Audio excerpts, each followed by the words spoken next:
Okay mga dol, mag-ayos tayo ng alternator. Yung sira po niya ay alternator bearing, no? So ang gagawin natin, tanggalin natin lahat. So una sa lahat, pero mga dol, ipapakita ko sa inyo kung paano tayo mag-trace up ng connection ng alternator, no? So ito po yun siya, nakatest tayo, yung body ground ng tester. So ito po makikita natin dito yung dalawa, no? Unahin muna natin yung ginagamit talaga natin, yung ito yan, ito po yung charging light, no? Ano, ito yung live, yung itim at nerbitin na red. Ito po mga dul ay may charge number nga DE64B, engine number ay K6E. Ito po Suzuki. So ipapakita ko sa inyo kung paano tayo mag-check kung mayroon bang kuryente or nakaatas na wire. Ito po yung posisyon nito dito mga dolo. Nakaganyan po siya yan, di ba? So sa ilalim po yung ating i-check kanina, yung black Reviti white at saka yung white Reviti red, no? So dito natin check. So yan, oh.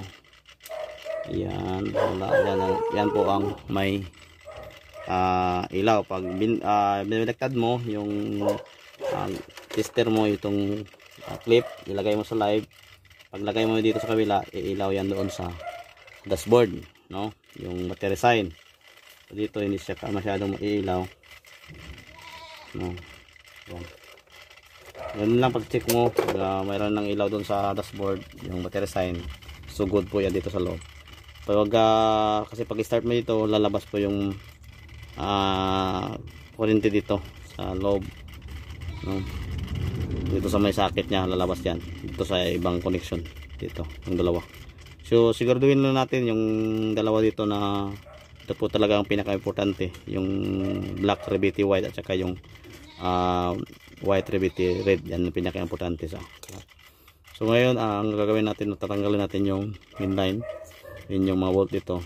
So hindi talaga yun, hindi naman ng recharge naman to, pero maingay kasi yung kanyang mga bearing. So mag-replace lang tayo ng bearing nito, ang gagawin natin mga dol.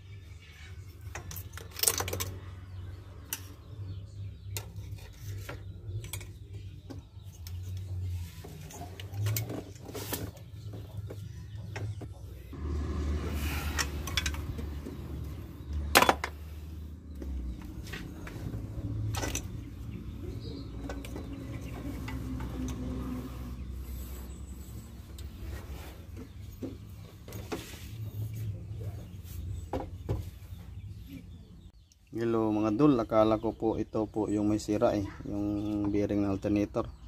Ito pala mga dul, oh, yung sira, yung tensioner bearing nya, no? Yan naman din, ito po yung sira so,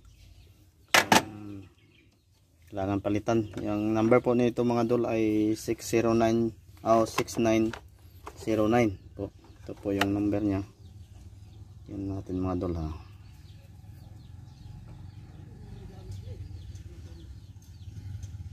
Hindi makita mga dol.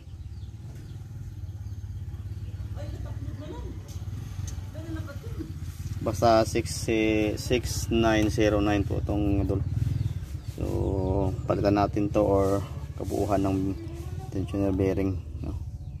Pwede ring bearing lang yung i-replace dito, or buo talaga to, no? Mag-replace. Ito na palang sira mga dol. Ito na mga dol, subukan natin pandarin mga dol, no?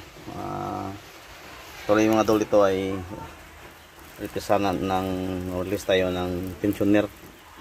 So ang ginawa ko sa dito, wala pa kasing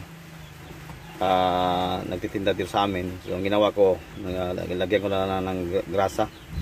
So, tingnan natin mga dol kung okay pa ba yan.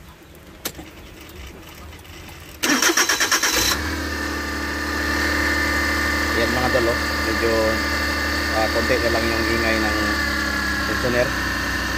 So, pero kailangan talaga ito mga dol pag mabilhan na natin.